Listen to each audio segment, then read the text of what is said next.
Hello, hello, and welcome everybody. I'm Jev, and I read old-fashioned children's stories here 3 times a week. Last year's lockdown in New Zealand was the start. I started with reading the Millie Molly Mandy stories because it was something to do to help bored kids at home, give them something else to do, aside from watching TV and all that sort of stuff. So, I read really, really old books. At the moment, most of what I'm reading is on my first generation iPad mini because that's what I have, and I haven't dug out all my old books from their boxes yet. I have actually just completed a book that is a physical book. That was Linnets and Valerians, which you're most welcome to look for over on YouTube. It's not actually there yet, but it will be soon. But if you're already watching this on YouTube, it will be available as well. I gather up my stories from here on Twitch and I post them to playlists over on YouTube so that people can listen to the whole story from start to finish. I do chat, but only in chapter breaks, and I think that's nearly it. Not quite, but almost. Anyway, so have you got something to drink? Have you got something to snack on? Have you got somewhere comfortable to sit and listen? Let's read. Here we go. I just have to wake my iPad up. We are currently reading New Treasure Seekers by Edith Nesbit, written as E. Nesbit. And those of you watching on Twitch, you'll see an image of one of the original covers up there in the top right-hand corner of your screen. That's the New Treasure Seekers. No, it's not a mix-up with the story of the Treasure Seekers. This is the third book in the series by Edith Nesbit. We are reading chapter 3, and unfortunately for me, this copy that I have doesn't have chapter numbers on it. I have to just try and remember where we got up to. So here we go. Chapter 3, Archibald the Unpleasant. The house of Bastable was once in poor but honest as in circumstances. I read the words the way they're written. I try to anyway, and then occasionally I will pause and explain them. Just so you know, I'll get on with reading now. The house of Bastable was once in poor but honest circs. That was when it lived in a semi-detached house in the Lewisham Road and looked for treasure. That's the house of Bastable, the family. There were 6 scions of the house who looked for it. In fact, there were 7 if you count father. I'm sure he looked right enough, but he did not do it the right way. And we did, so we found a treasure of a great uncle, and we and father went to live with him in a very affluent mansion on Black Heath, which is actually across the other side of not across the other side of the city. It's not too far from where they were living at the time in Lewisham Road, but a whole different type of suburb, a lot fancier. A very affluent mansion on Black Heath with gardens and vineries and pineries and everything jolly you can think of. And then when we were no longer so beastly short of pocket money, we tried to be good. And sometimes it came out right and sometimes it didn't. That's the second book called The Would-Be Goods. The first one was The Story of the Treasure Seekers. Something like sums. Sometimes it worked out right and sometimes it didn't. Something like sums. There you go. I just want to get this screen that's alongside me to do what it's meant to be doing. There you go. And I shall put my mouse in the right place because I always forget this. I'm sorry. Carry on. And then it was the Christmas holidays, and we had a bazaar and raffled the most beautiful goat you ever saw, and we gave the money to the poor and needy. And then we felt it was time to do something new because we were as rich as our worthy relative, the uncle, and our father, now also wealthy, at least compared to what he used to be, thought right for us, and we were as good as we could be without being good for nothing and muffs, which I hope no one calling itself a Bastable will ever stoop to. So then Oswald, so often the leader in hazardous enterprises, thought long and deeply in his interior self, and he saw that something must be done, because though there was still the goat left over, unclaimed by its fortunate winner at the bazaar, somehow no really fine idea seemed to come out of it, and nothing else was happening. Oswald, by the way, is the narrator of our stories, and he often talks about himself in third person and kind of plays himself up a little bit, trying to be humble but not really succeeding, you know, the way those little boys do. Anyway, so Dora was getting a bit domineering, and Alice was too much taken up with trying to learn to knit. Dora's the oldest. Alice is Dora, Oswald, Alice, and then we're going to get the rest of them. Alice was too much taken up with trying to learn to knit. Dickie was bored, and so was Oswald, and Noel was writing far more poetry than could be healthy for any poet, however young. And H.O. was simply a nuisance. He's the baby of the family. His boots are always much louder when he's not amused, and that gets the rest of us into rows because there are hardly any grown-up persons who can tell the difference between his boots and mine. Oswald decided to call a council because even if nothing comes of a council, it always means getting Alice to drop knitting and making Noel chuck the poetical influences that are no use and only make him silly. And he went into the room that is our room.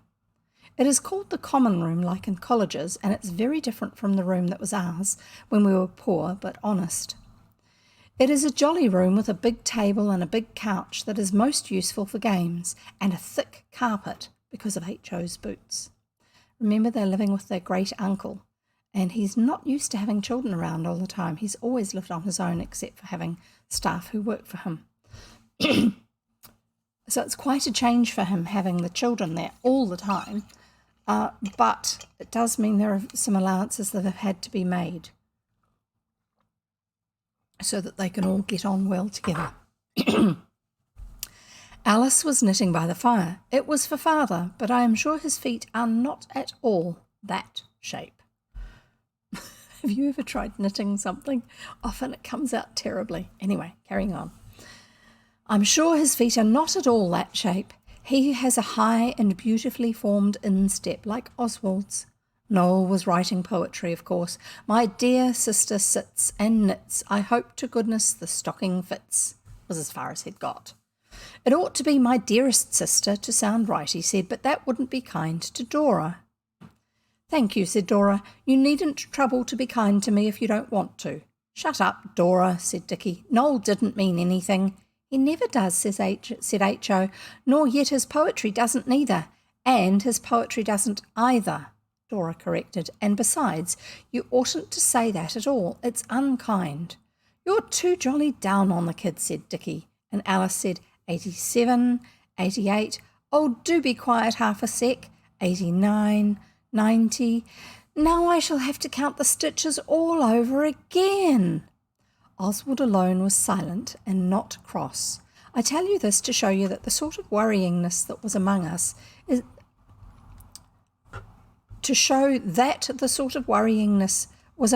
that is catching, like measles. Kipling calls it the camellias hump. And as usual, that great and good writer is quite correct.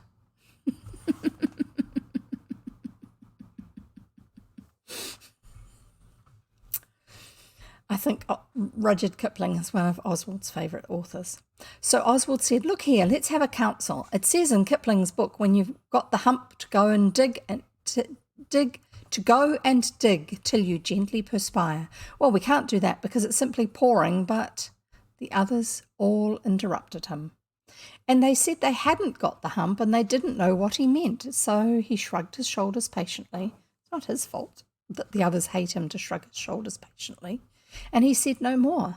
Then Dora said, oh, don't be so disagreeable, Oswald, for goodness sake. I assure you she did, though he had done simply nothing. Matters were in this cryptical state when the door opened and father came in. Hello, kiddies, he remarked kindly. Beastly wet day, isn't it? And dark, too. I can't think why the rain can't always come in term time. Hang on, sorry, I've got something making a noise over here and I need to turn it off. Because otherwise you'll be hearing me twice and that will be very, very strange. I forgot that one had a volume on it and it plays. So I usually have headphones when I use it. It's a little old tablet. convertible jobby thing, which is barely working, but hey, it's working, kind of. Right, I'm just using it to keep an eye on what's happening on the stream. I shall carry on and stop interrupting myself. Hello, kiddies, he remarked kindly. Beastly wet day, isn't it? And dark, too. I can't think why the rain can't always come in term time. It seems a poor arrangement to have in vacation, doesn't it? I think everyone instantly felt better. I know one of us did, and it was me.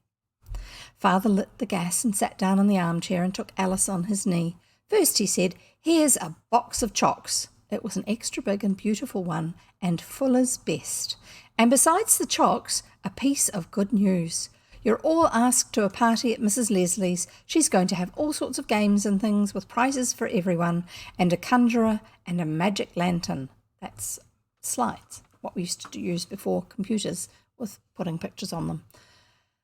Mrs. Leslie, she's a children's author that they've met in their very first book. The shadow of doom seemed to be lifted from each young brow, and we felt how much fonder we were of each other than anyone would have thought. At least, Oswald felt this.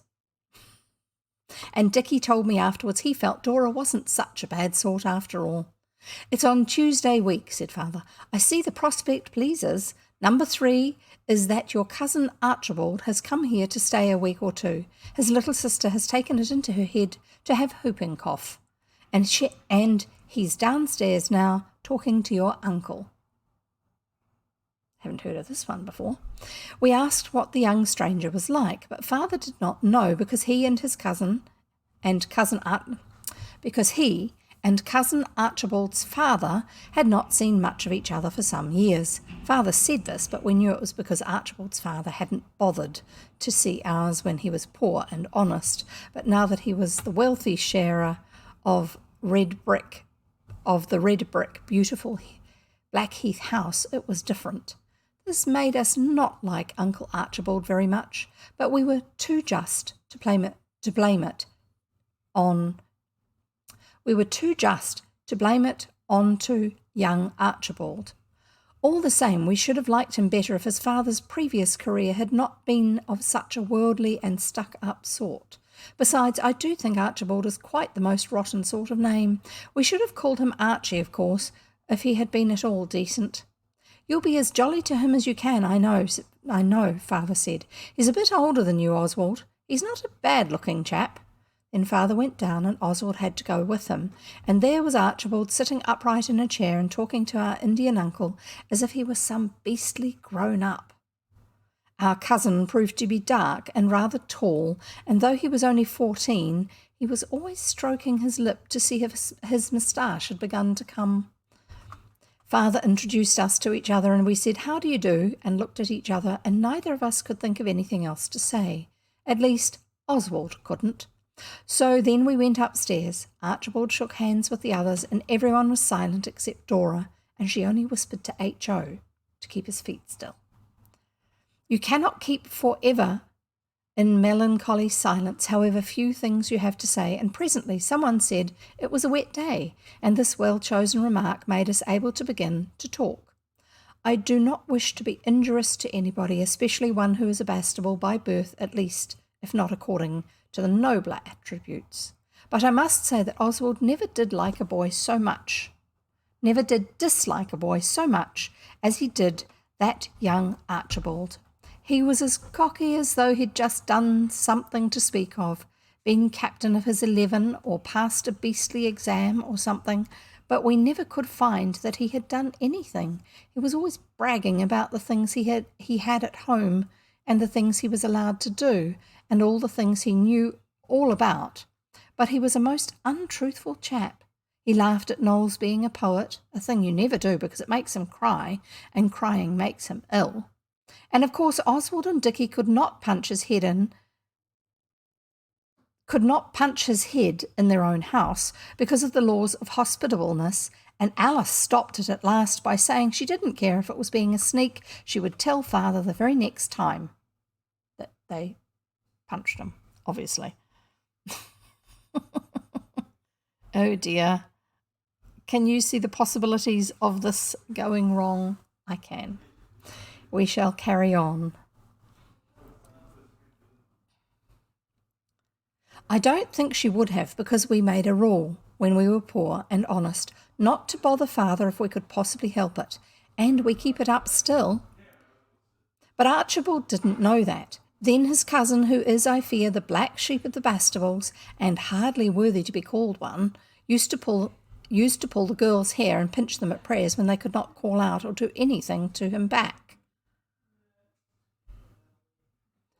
And he was awfully rude to the servants, ordering them about and playing tricks on them, not amusing tricks like other Bastables might have done, such as booby traps and mice under dish covers, which seldom leaves any lasting ill feelings, but things no decent boy would do, like hiding their letters and not giving them to them for days, and then it was too late to meet the young man the letter was from, and squirting ink on their aprons when they were just going to open the door, and once he put a fishhook in the cook's pocket when she wasn't looking. He did not do anything to Oswald at that time. I suppose he was afraid. I just tell you this to show you that Oswald didn't cotton to him for no selfish reason, but because Oswald had been taught to feel for others. And there is one picture here. Actually, I'll just see if there was one at the beginning of the chapter, because this particular copy does have pictures. No, it doesn't have one at the beginning of the chapter. Now I have to find the one that I was on. Here we go. And let's hope that you can see it. Get it at the right angle so it's not too shiny. And it says, and he was awfully rude to the servants. So he's squirting the maid or the cook from behind some clothes that are hanging on the coat rack in the hall.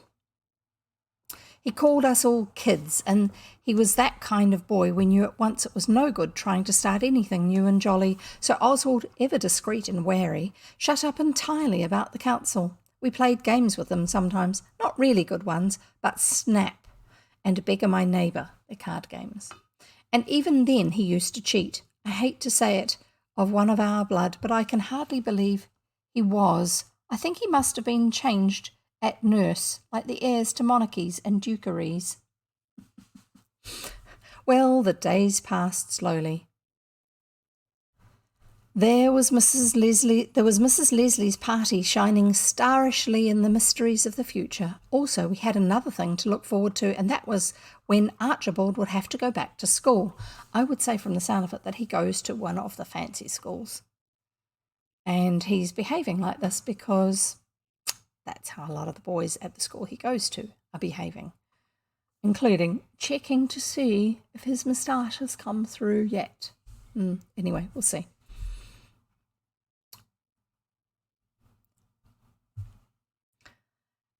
And that was when Archibald would have to go back to school, but we could not enjoy that foreshadowing so much because of us having to go back at nearly the same time.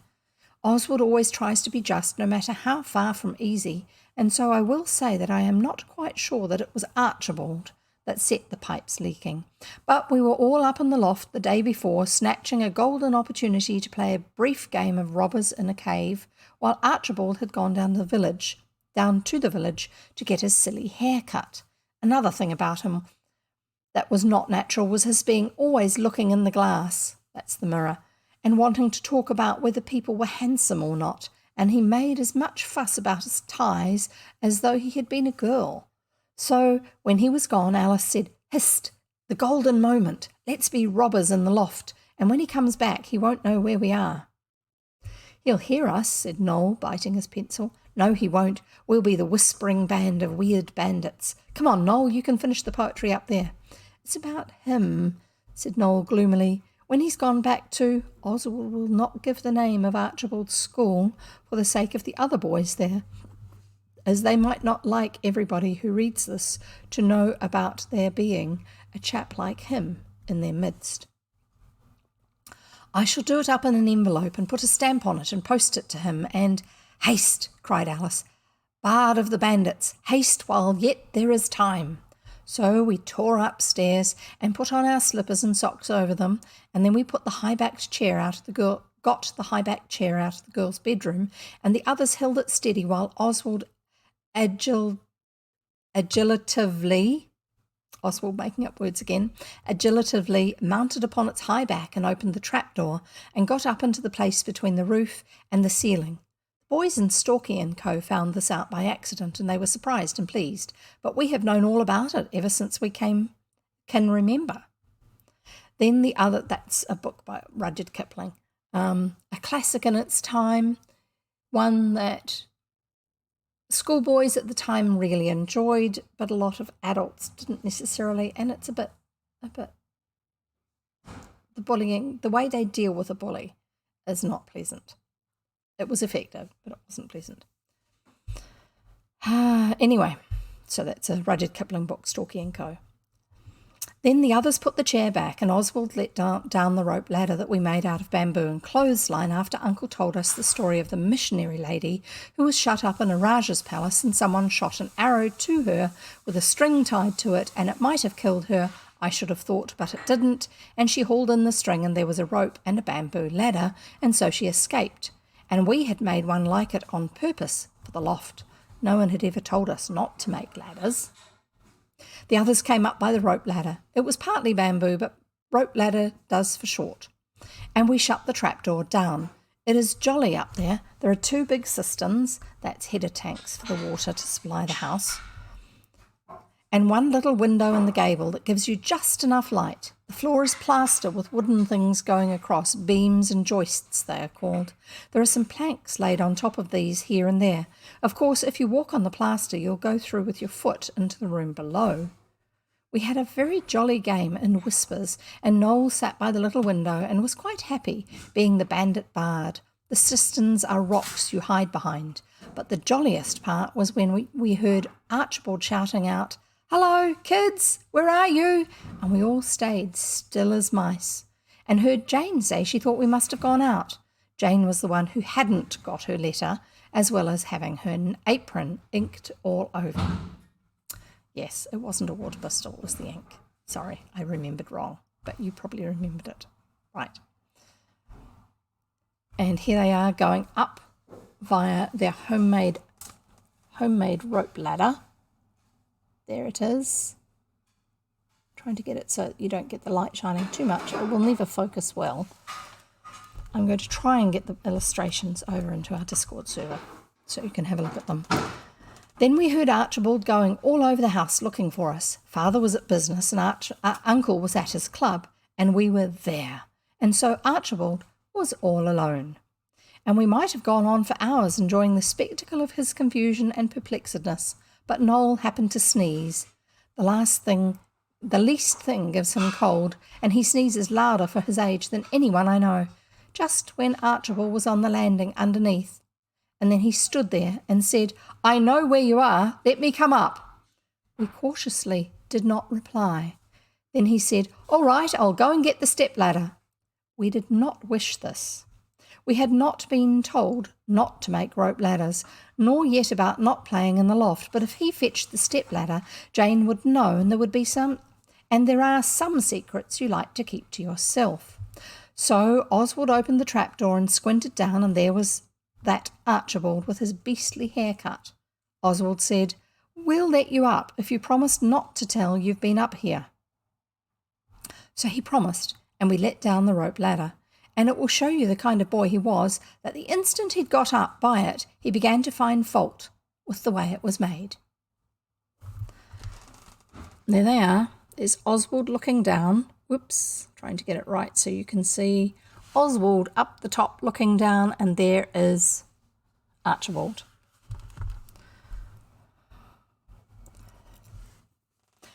Then he wanted to play with the ball cock, but Oswald knows that it is better not to do this. The ball cock is the thing in the cisterns, what we in New Zealand used to call a header tank, because it provides the head of water to the house.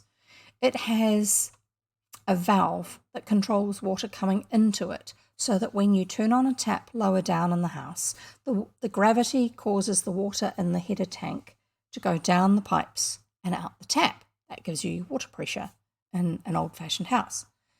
But you need to fill up the tank again, and so the water is supplied from outside of the house. Usually in the city it's from a reservoir which is up higher than where the houses are, and gravity in the reservoir pushes water from the reservoir down the pipes and into the house and then up into the header tank. But you don't want it to keep running all the time because it's going to overflow and fill up the house with water. So you have to have a system that automatically turns the water on when the water level in the header tank goes down, and then it turns it off again when it's full enough. And that is called a ballcock. So I shall carry on. Actually, the one I'm thinking of is a float valve. Sorry. The ballcock is the one that's the tap, so you can actually turn it off so that the water doesn't come in, like if you have to do repairs. I dare say you're forbidden, Archibald said. Little kids like you, but I know all about plumbing. And Oswald could not prevent his fiddling with the pipes and the ballcock a little. Then we went down. All chance of further banditry was at an end. Next day was Sunday. The leak was noticed then. It was slow but steady, and the plumber was sent for on Monday. Oswald does not know whether it was Archibald who made the leak, but he does know about what came after. Disaster, maybe? I think our displeasing cousin found that piece of poetry that Noel was beginning about him and read it, because he is a sneak. Instead of having it out with Noel, he sucked up to him and gave him a sixpenny fountain pen, which Noel liked, although it's really no good for him to try to write poetry with anything but a pencil, because he always sucks whatever he's writing with whenever he writes, and ink is poisonous, I believe. Then in the afternoon he and Noel got quite thick and went off together. Chummy. And afterwards Noel seemed very peacocky about something, but he would not say what, and Archibald was grinning in a way that Oswald would have liked to pound his head for. Then quite suddenly the peaceable quietness of the happy Blackheath home was brought to a close by screams.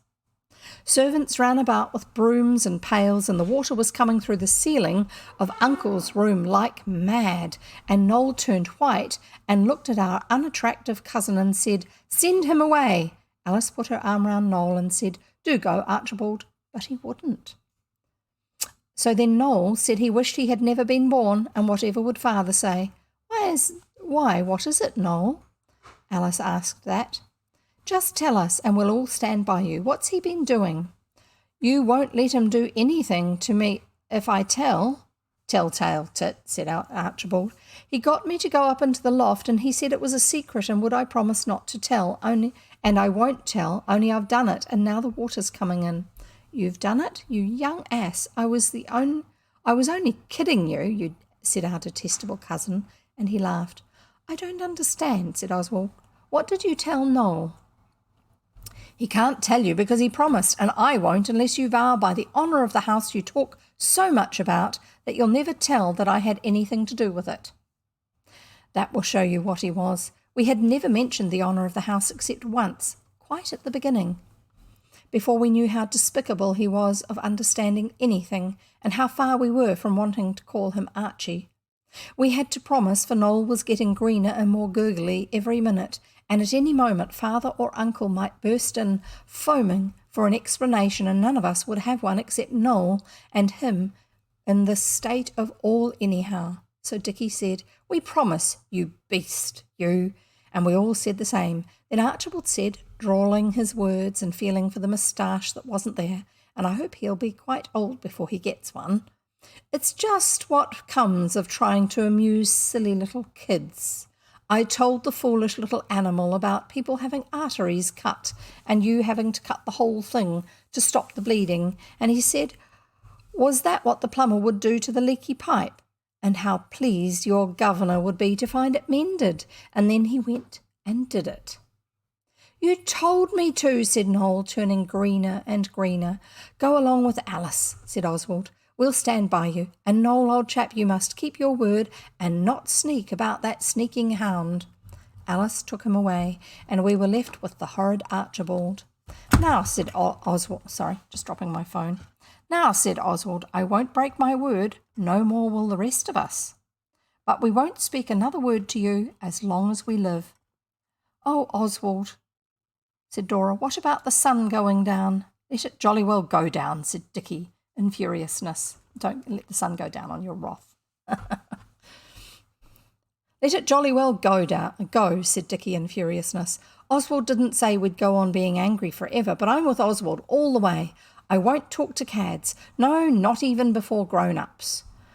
They can jolly well think what they like. After this, no one spoke to Archibald. Oswald rushed for a plumber, and such was his fiery eloquence he really caught one and brought him home. Then he and Dicky waited for father when he came in, and they got him into the study, and Oswald said what they had all agreed on. It was this: Father, we are all most awfully sorry, but one of us has cut the pipe in the loft, and if you make us tell you any more of it, it will not be honourable, and we are very sorry. Please, please don't ask who it was. Did it? Father bit his moustache and looked worried, and Dicky went on, Oswald has got a plumber, and he's doing it now. Then father said, How on earth did you get into the loft? And then, of course, the treasured secret of the rope ladder had to be revealed. We had never been told not to make rope ladders and go into the loft, but we did not try to soften the anger of our father by saying this. It would not have been any good either. We just had to stick it. And the punishment of our crime was most awful. It was that we weren't to go to Mrs. Leslie's party, and Archibald was to go because when father asked him if he was in it with the rest of us, he said, No. I cannot think of any really gentle, manly and proper words to say what I thought about my unnatural cousin. We kept our word about not speaking to him, and I think father thought we were jealous because he was going to that conjuring magic lantern party, and we were not. Noel was the most unhappy because he knew we were all being punished for what he had done. He was very affectionate and tried to write pieces of poetry to us all, but he was so unhappy he couldn't even write, and he went into the kitchen and sat on Jane's knee and said his head ached.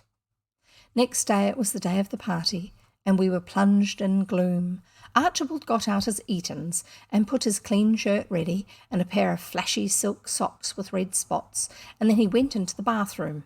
Noel and Jane were whispering on the stairs. Jane came up and Noel went down, and Jane knocked on the bathroom door and said, Here's the soap, Master Archibald. I didn't put none in today.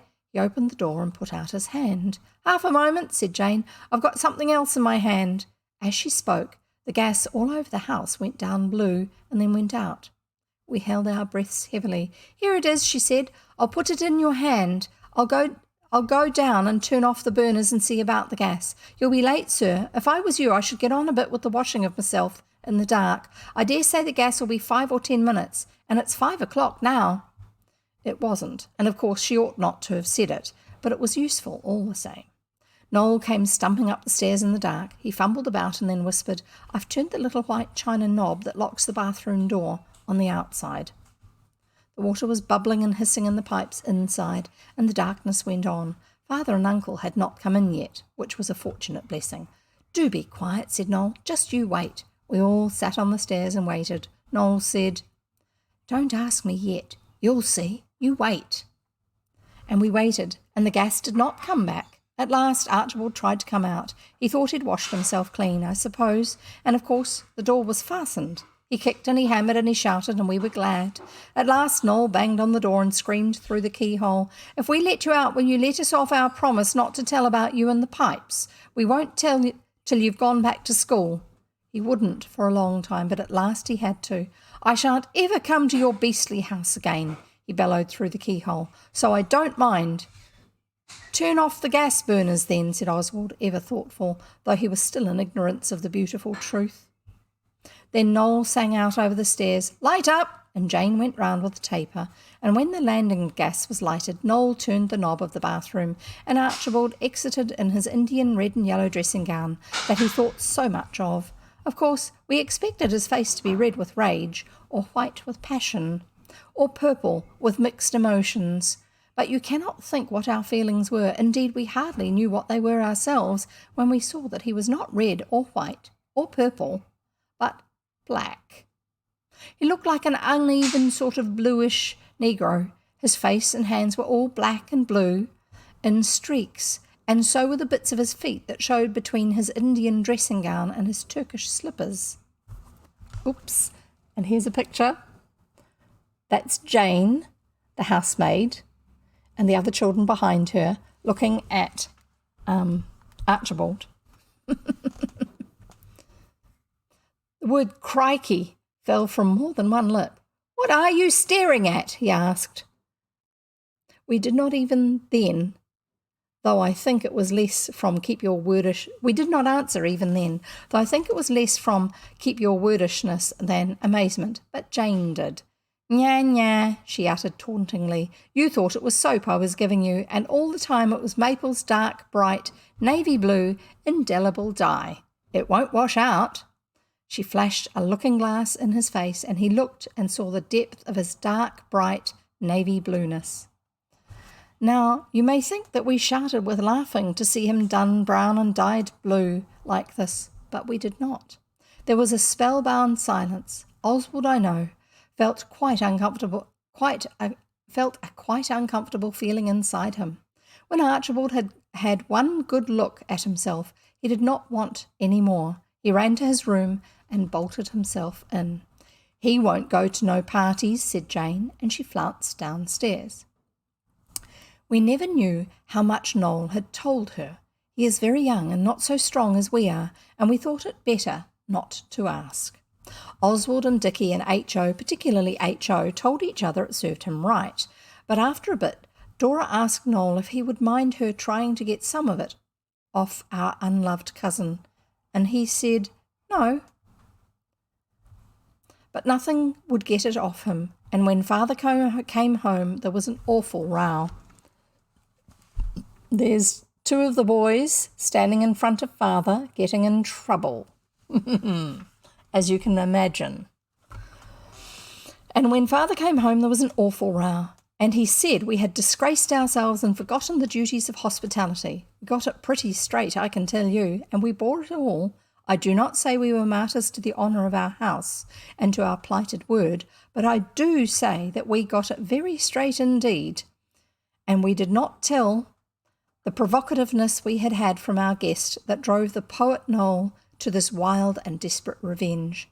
But someone told, and I have always thought it was Jane, and that is why we did not ask too many questions about what Noel had told her, because late that night Father came and said he now understood that we had meant to do right, except perhaps the one who cut the pipe with a chisel, and that must have been more silliness than naughtiness, and perhaps the being dyed blue served our cousin rather right.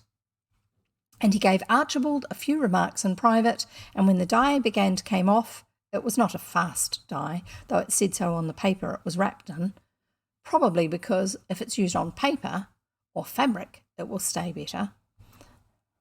Archibald, now a light streaky blue, really did seem to be making an effort to be something like decent, and when, now merely a pale grey, he had returned to school, he sent us a letter. It said, "My dear cousins, I think that I was beastlier than I meant to be, but I am not accustomed to young kids, and I think Uncle was right, and the way you stand up for the honour of your house is not all nonsense like I said it was. If we ever meet in the future life, I hope you will not keep a down on me about things. I don't think you can expect me to say more. From your affectionate cousin, Archibald Bastable."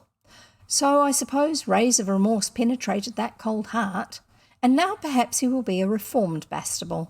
I am sure I hope so, but I believe it's difficult, if not impossible, for a leopard to change his skin. That's a reference to Rudyard Kipling. And I'm pretty sure that that one's in Stalky & Co. Leopard changing its spots. Still, I remember how indelibly black he looked when he came out of the fatal bathroom, and it nearly all wore off. And perhaps spots on the honourable inside parts of your soul come off with time. I hope so. The dye never came off the inside of the bath, though. I think that was what annoyed our good great-uncle the most. And that's the end of that chapter. So I'm now going to have a drink of water.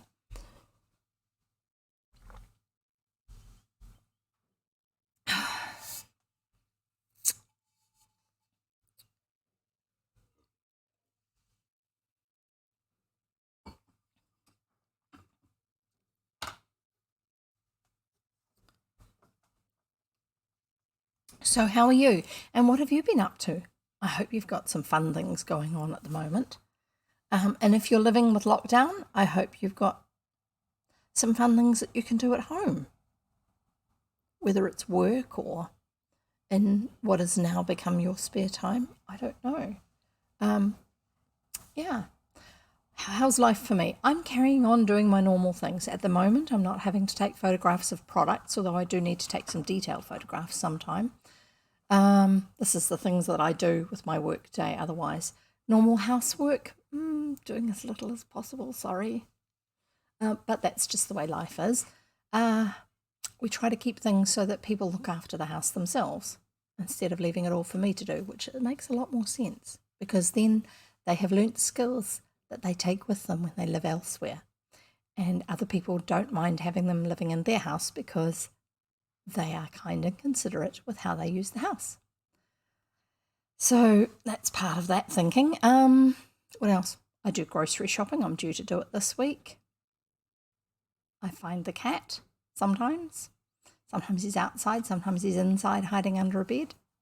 And I say hello to him or I feed him. I cook meals. I cook family meals at dinner time.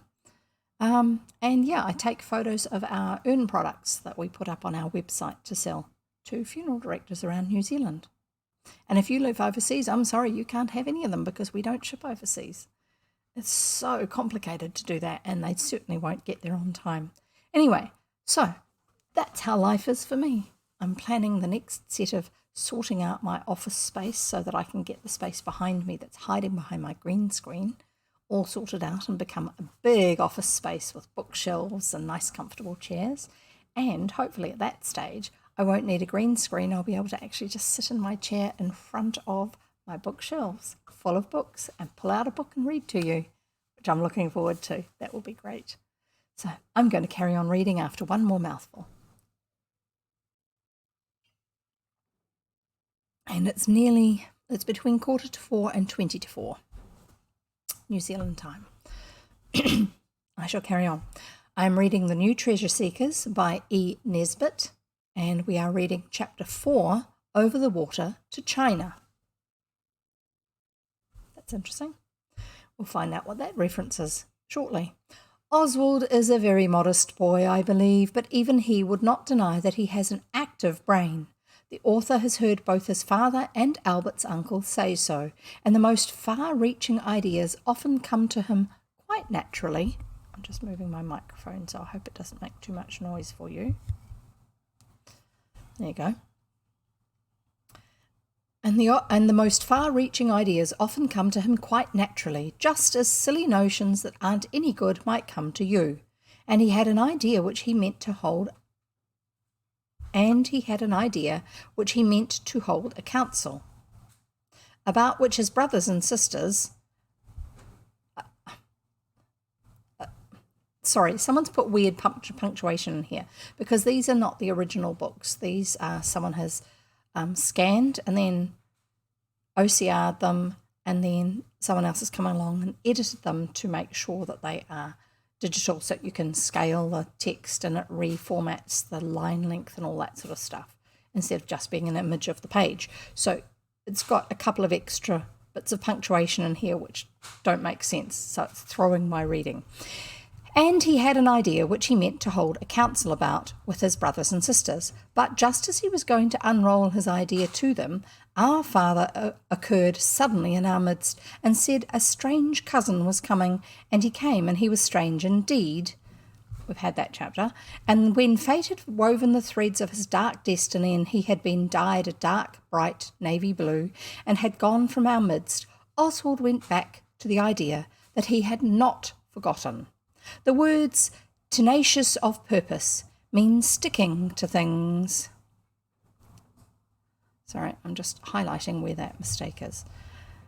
And these words always make me think of the character of the young hero of these pages. At least I suppose his brothers Dickie and Noel and H.O. are heroes too, in a way, but somehow the author of these lines knows more about Oswald's inside realness than he does about the others, because it's written by Oswald. But I am getting too deep for words. So Oswald went into the common room. Everyone was busy. Noel and H.O. were playing Halma. I think that's a card game, but I'm not sure. You can look that one up. Write it down. Halma. Dora was covering boxes with silver paper to put sweets in for a school treat, and Dickie was making a cardboard model of a new screw he had invented for ocean steamers. That's the screw is the propeller. But Oswald did not mind interrupting, because Dora ought not to work too hard, and Helma always ends in a row, and I would rather not say what I think of Dicky's screw. So Oswald said, "I want a council. Where's Alice?" Hot. The fire's going downstairs. Everyone said they didn't know, and they made haste to say that we couldn't have a council without her. But Oswald's determined nature made him tell H.O. to chuck that rotten game and go and look for her. H.O. is our youngest brother, and it is right that he should remember this and do as he is told. But he happened to be winning the beastly Helma game, and Oswald saw that there was going to be trouble, big trouble, as Mr. Kipling says. And he was just bracing his young nerves for the conflict with H.O. because he was not going to stand any nonsense from his young brother about his not fetching Alice when he was jolly well told to, when the missing maiden bounced into the room, bearing upon her brow the marks of ravaging agitatedness. Oswald word usage. "Have any of you seen Pincher?" she cried in haste. That's their dog. We all said, "No, not since last night." "Well then, he's lost," Alice said, making the ugly face that means you are going to blub in half a minute. Everyone had sprung to their feet, even Noel, and H.O. saw at once what a doddering game Helma is, and Dora and Dicky, whatever their faults, care more for Pincher than for boxes and screws, because Pincher is our fox terrier. He is of noble race, and he was ours when we were poor, lonely treasure-seekers, and lived in humble hard-upness in the Lewisham Road. To the faithful heart of young Oswald, the Blackheath affluent mansion and all it contains, even the stuffed fox eating a duck in the glass case in the hall that he is so fond of, and even the council he wanted to have, seemed to matter much less than old Pincher. "I want you all to let's go out and look for him," said Alice, carrying out the meaning of the faces she had made and beginning to howl. "Oh, Pincher, suppose something happens to him. You might get my hat and coat, Dora. Oh, oh, oh." We all got our coats and hats, and by the time we were ready, Alice had conquered it to only sniffing, or else, as Oswald told her kindly, she wouldn't have been allowed to come. "Let's go on the heath," Noel said. "The dear departed dog used to like digging there." So we went, and we said to every single person we met, "Please, have you seen a thoroughbred fox terrier dog with a black patch over one eye and another over his tail and a tan patch on his right shoulder?" And everyone said no, they hadn't. Only some had more polite ways of saying it than others, but after a bit we met a policeman, and he said, "I see one when I was on duty last night, like what you described, but it was at the end of a string. There was a young lad at the other end. The dog didn't seem to go exactly willing." He also told us the lad and the dog had gone over Greenwich way, so we went down, not quite so wretched in our insides, because now it seemed that there was some chance, though we wondered the policeman could have let Pincher go when he saw he didn't want to, but he said it wasn't his business. And now we asked everyone if they'd seen a lad and a thoroughbred fox terrier with a black patch, and etc. And one or two people said they had, and we thought it must be the policeman had seen, because they said too that the dog didn't seem to care about going where he was going. So we went on and through the park and past the Naval College, and we didn't even stop to look at the life-sized firm ship in the playground that the Naval Collegians have learned about ropes and spars on, and Oswald would willingly give a year of his young life to have that ship for his very own. And we didn't go into the painted hall either, because our fond hearts were with Pincher, and we could not really have enjoyed looking at Nelson's remains of the shipwrecks where the drowning people all look so dry, or even the pictures where young heroes are boarding pirates from Spain, just as Oswald would do if he had half a chance with the pirates fighting in attitudes more twisted and Spanish than the pirates of any nation could manage, even if they were not above it. It's an odd thing, but all those pictures are awfully bad weather, even the ones that are not shipwrecks. And yet in books the skies are usually a stainless blue and the sea is a liquid gem when you are engaged in the avocation of pirate boarding. The author is sorry to see that he is not going on with the story. I was just wondering about that. There's a lot of description in there for Oswald. We walked through Greenwich Hospital and asked if they had seen Pincher, because I heard Father say once that dogs are sometimes stolen and taken to hospitals and never seen again.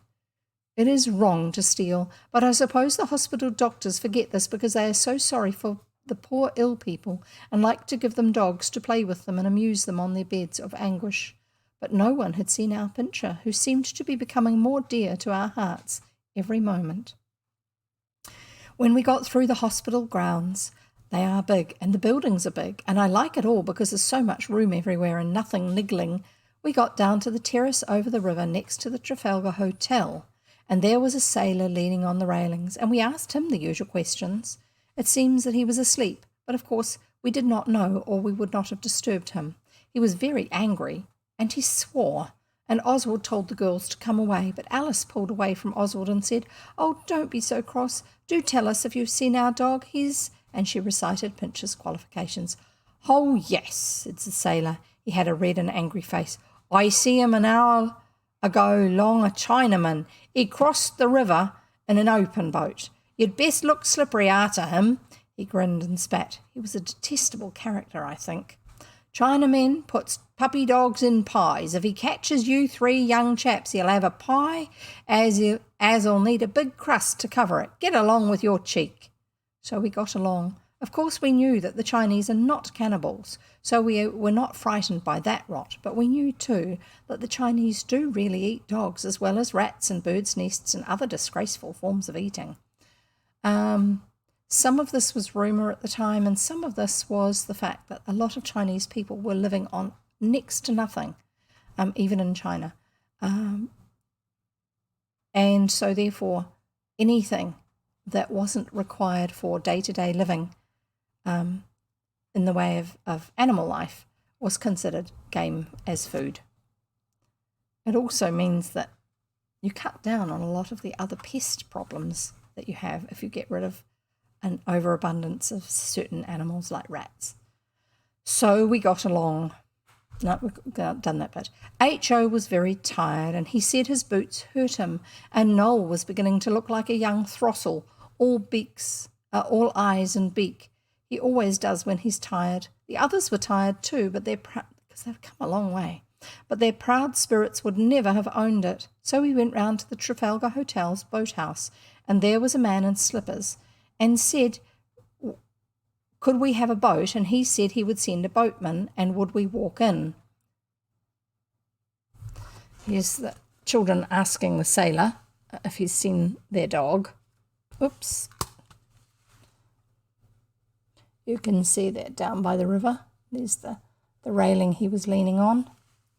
I wish I could make that go nice and clear for you. We did, and we went through a dark room piled up to the ceiling with boats and out onto a sort of thing like a balcony and half like a pier, and there were boats there too, far more than you would think anyone could want. And then a boy came. We said we wanted to go across the river, and he said, "Where to?" "To where the Chinamen live," said Alice. "You could go to Millwall if you want to," he said, beginning to put oars into the boat. "Are there any Chinese people there?" Alice asked, and the boy replied, "I don't know." He added that he supposed we could pay for the boat. By fortunate accident, I think Father had rather wanted to make up to us for our martyr-like enduring when our cousin was with us, we were fairly flush of chink. Oswald and Dicky were proudly able to produce handfuls of money. It was mostly copper, but it did not fail of its effect. The boy seemed not to dislike us quite so much as before, and he helped the girls into the boat, which was now in the water at the edge of a sort of floating, unsteady raft with openings in it that you could see the water through.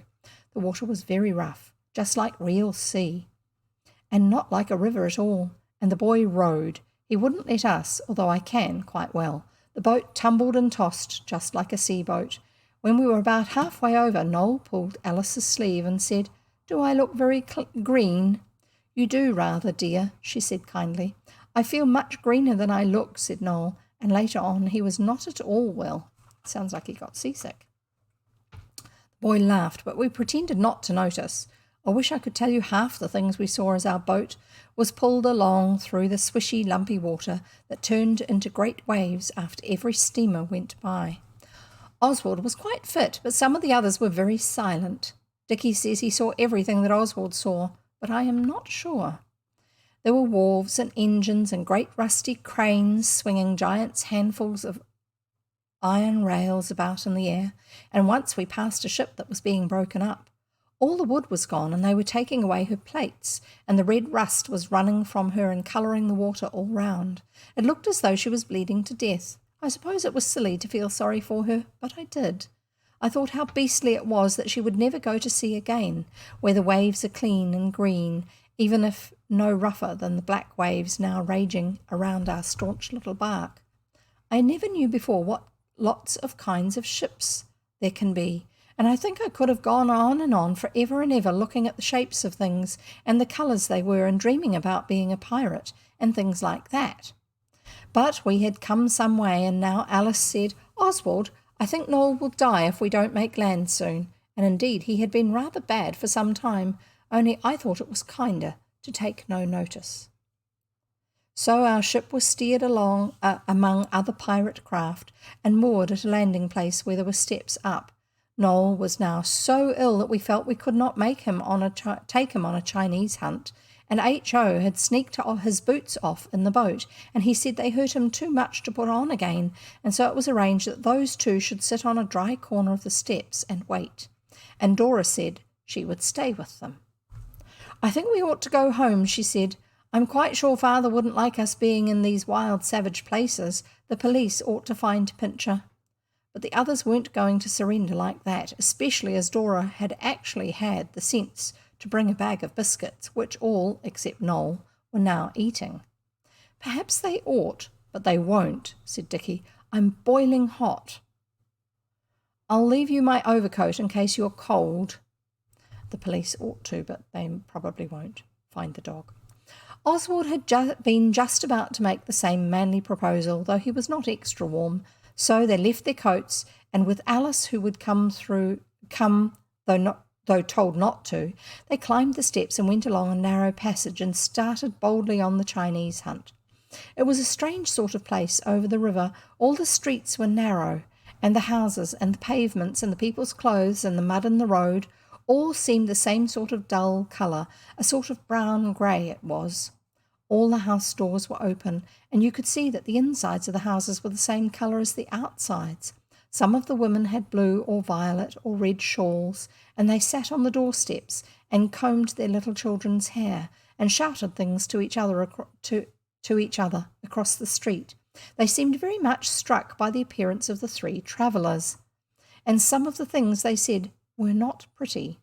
So this is, I think, a rather rough part of the city, down by the docks on the other side of the river from Greenwich.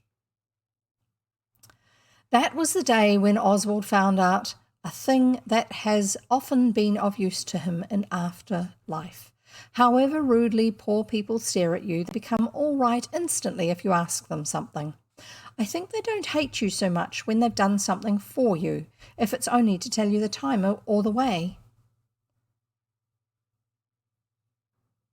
So we got on very well, but it does not make me comfortable to see people so poor, and we have such a jolly house. People in books feel like this, and I know it's right to feel it, but I hate the feeling all the same, and it is worse when the people are nice to you.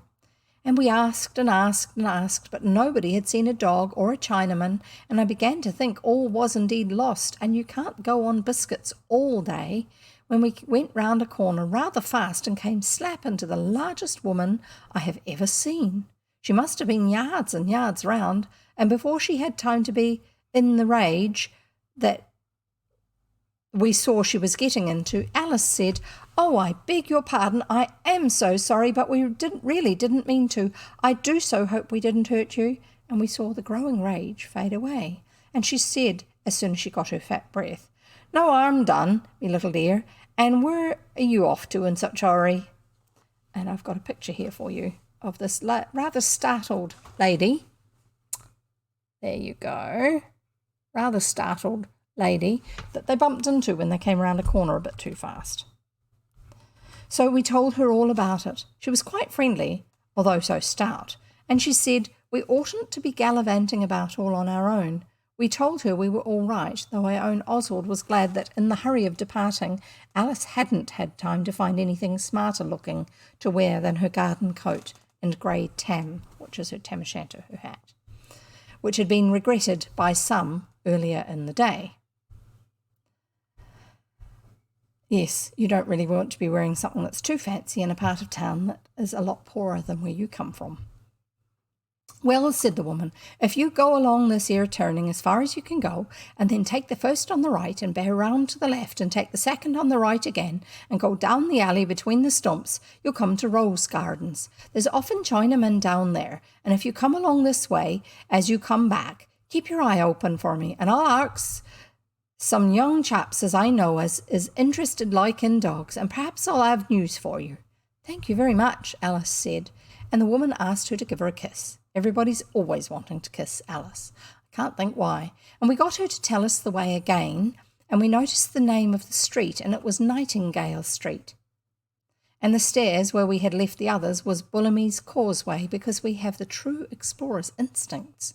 And when you can't blaze your way on trees with your axe or lay crossed twigs like the gypsies do, it is best to remember the names of streets. It helps with not getting lost too much. So we said goodbye and went on through the grey-brown streets with hardly any shops, and those only very small and common, and we got to the alley all right. It was a narrow place between high, blank, brown-grey walls. I think by the smell it was gasworks and tanneries. There was hardly anyone there, but when we got into it we heard feet running ahead of us, and Oswald said, "Hello, suppose that's someone with Pincher, and they've recognised his long-lost masters, and they're making a bolt for it." And we all started running as hard as ever we could. There was a turn in the passage, and when we got round it we saw that the running was stopping. There were 4 or 5 boys in a little crowd round someone in blue. Blue looked such a change after the muddy colour of everything in that dead eastern domain. And when we got up, the person the blue was on was a very wrinkled old man with a yellow wrinkled face and a soft felt hat and blue blouse-like coat, and I see that I ought not to conceal any longer from the discerning reader that it was exactly what we had been looking for. It was indeed a celestial Chinaman in deep difficulties with these boys who were, as Alice said afterwards, truly fiends in mortal shape. They were laughing at the old Chinaman and shouting to each other, and their language was of that kind that I was sorry we had got Alice with us. But she told Oswald afterwards that she was so angry she did not know what they were saying. "Bully's bloomin' pigtail," said one of these outcasts from decent conduct. The old man was trying to keep them off with both hands, but the hands were very wrinkled and trembly. Oswald is grateful to his good father, who taught him and Dicky the proper way to put their hands up. If it had not been for that, Oswald does not know what on earth would have happened, for the outcasts were 5 to our 2, because no one could have expected Alice to do what she did.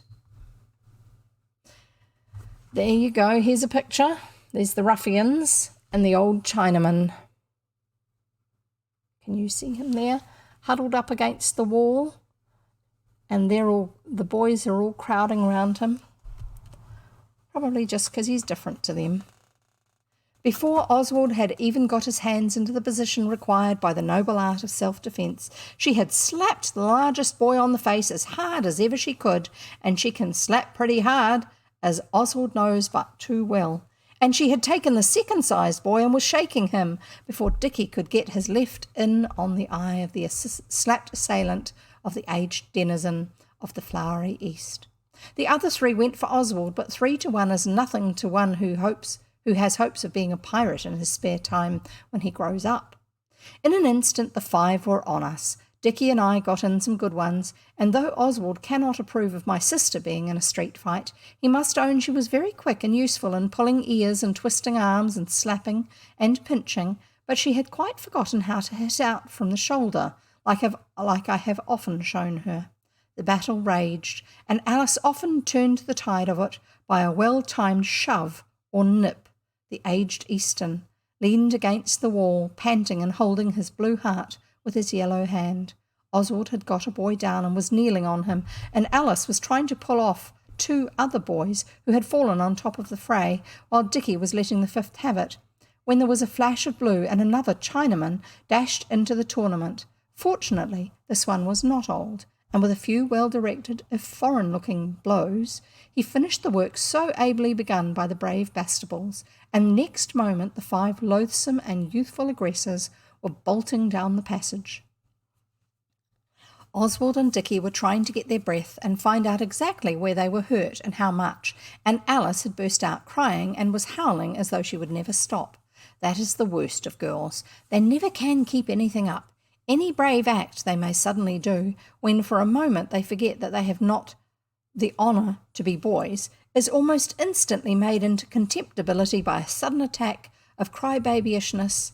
But I will say no more, for she did strike the first blow after all, and it did turn out that the boys had scratched her wrist and kicked her shins. These things make girls cry. The venerable stranger from distant shores said a good deal to the other in what I suppose was the language used in China. It all sounded like hung and li and chi, and then the other turned to us and said, "Nicey lily girly, same bisi flali, you takey my head to walkie on. This is all samey my father first chop ancestor. Dirty white devils makey him hurt. You come alongy fighty plopper. Me likey you welly much." That's obviously the author's attempt at a Chinese accent. Sorry, I was reading the words as they're written. Alice was crying too much to answer, especially as she could not find her handkerchief. I gave her mine, and when she was able to say that she did not want to walk on anybody's head and she wanted to go home, "This not nicey place for lily whitey girly," said the young Chinaman. His pigtail was thicker than his father's and black right up to the top. The old man's was grey at the beginning, but lower down it was black, because that part of it was not hair at all, but black threads and ribbons and odds and ends of trimmings, and towards the end both pigtails were greenish. "Me lun baki, takey him safey," the younger of the eastern adventurers went on, pointing to his father. "Me run back, I will run back, take him to safety. Then me makey walkie all along you, takey you back same placey you comey from. Little white devils waitee for you on Silod, the road. You comey with? Not lily girly, not Cly. John givey her one piecey plenty, plitty. Come makey talky with house lady." I believe this is about what he said, and we understood that he wanted us to come and see his mother, and that he would give Alice something pretty, and then see us safe out of the horrible brown-grey country. So we agreed to go with them, for we knew those 5 boys would be waiting for us on the way back, most likely with strong reinforcements. Alice stopped crying the minute she could. I must say she's better than Dora in that way. And we followed the Chinamen, who walked in single file like Indians, so we did the same, and talked to each other over our shoulders. Our grateful Oriental friends led us through a good many streets, and suddenly opened a door with a key, pulled us in, and shut the door. Dick thought of the kidnapping of Florence Dombey and good Mrs. Brown, but Oswald had no such unnoble thoughts. The room was small and very, very odd. It was very dirty too. But perhaps it is not polite to say that. There was a sort of sideboard at one end of the room with an embroidered dirty cloth on it, and on the cloth a bluey-white crockery image over a foot high. It was very fat and army and leggy, and I think it was an idol. Here you go, here's a picture. On the sideboard was a bluey-white crockery image. And the man's, there's the younger Chinese man, and he's looking in this illustration slightly darker just because the children are so white, and he's probably in need of a wash as well. But, yeah.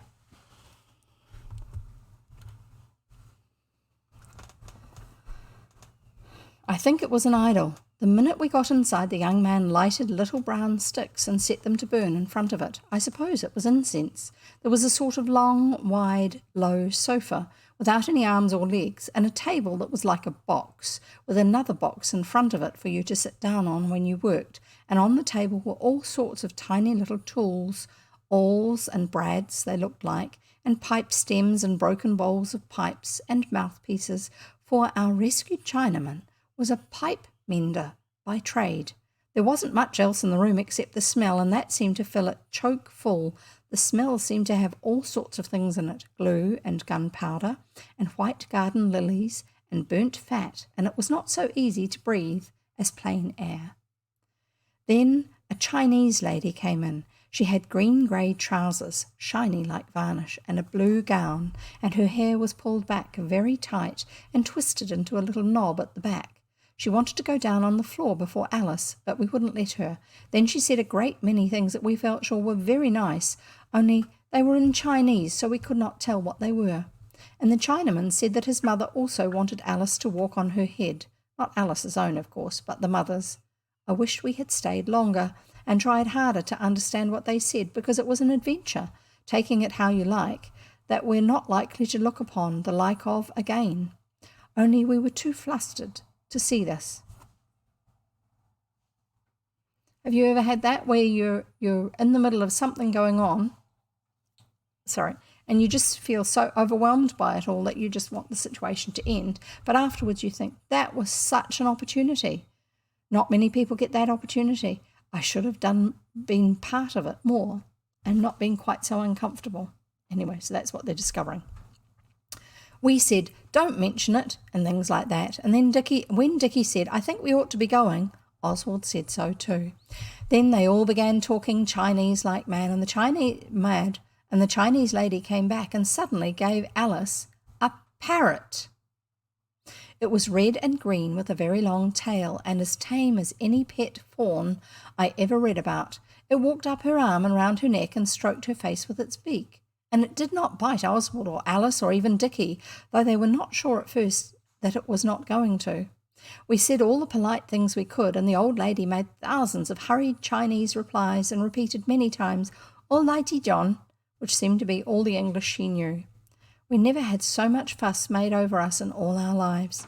I think it was that upset our calmness and seemed to put us into a sort of silly dream that made us not see what idiots we were to hurry off from scenes we should never again behold. And so we went, and the youthful Celestial saw us safely to the top of Bullamy's stairs and left us there with the parrot and floods of words that seemed to all end in double E. Wow. What an experience. Yes,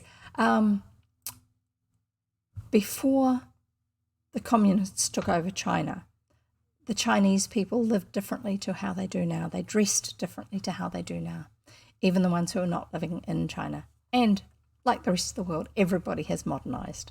So they were seeing something which most people don't see anymore. We wanted to show him to the others, but he would not come, so we rejoined our anxious relations without him. So that was showing the young Chinaman. The scene of rejoinder was painful at first because they were most frightfully sick at us having been such an age away, but when we let them look at the parrot and told them about the fight, they agreed that it was not our fault and we really had been unavoidably detained. But Dora said, "Well, you may say I'm always preaching, but I don't think Father would like Alice to be fighting street boys in Millwall." Apparently it's a rough area. "I suppose you'd have run away and let the old man be killed," said Dickie, and peace was not restored till we were nearly at Greenwich again. So obviously they went back in a boat. We took the tram to Greenwich station and then we took a cab home, and well worth the money, which was all we now had got, except for fourpence halfpenny, for we were all dog-tired. And dog-tired reminds me that we hadn't found Pincher in spite of all our trouble. Miss Blake, who was our housekeeper, was angrier than I had ever seen her. She had been so anxious that she had sent the police to look for us, but of course they had not found us. You ought to make allowances for what people do when they're anxious, so I forgave her everything, even what she said about Oswald being a disgrace to a respectable house. He owns we were rather muddy, owing to the fight. And when the jaw was over, and we were having tea, and there was meat to it, because we were as near starving as I ever wished to be, we all ate lots. Even the thought of Pincher could not thwart our bold appetites, though we kept saying, "Poor Pincher, I do wish we'd found him," and things like that. The parrot walked about among the tea things as tame, and just as Alice was saying how we'd go out again tomorrow and have another try for our faithful hound, there was a scratching at the door, and we rushed, and there was Pincher, perfectly well, and mad with joy to see us. H.O. turned an abrupt beetroot colour. "Oh," he said. We said, "What? Out with it." And we thought he would much rather have kept it a secret buried in his breast. And though he would much rather have, we made him own that he had shut Pincher up yesterday in the empty rabbit hutch when he was playing zoological gardens, and forgotten all about it in the pleasures of our cousin having left us. We need not have gone over the water at all, but though Oswald pities all dumb animals, especially those helplessly shut in rabbit hutches at the bottom of gardens, he cannot be sorry that we had such a celestial adventure and got hold of such a parrot. For Alice says that Oswald and Dicky and she shall have the parrot between them. She is tremendously straight. I often wonder why she was made a girl. She's a jolly sight more of a gentleman than half the boys at our school. And that's the end of that chapter, and I'm stopping there for today. So there you go. Oh my goodness. They could have been in so much trouble. Oh dear. You don't know who you can trust when you're around strangers. Some people are good, some are not. Anyway, there you go. You can go off and carry on with the rest of your day, and I'm going to carry on with the rest of mine. I have to plan what I'm doing for dinner. I have to edit some stuff. I have to do all that sort of stuff. Work, go back to our normal daily lives. Anyway, so we'll see you next time. Great to have you here. Bye.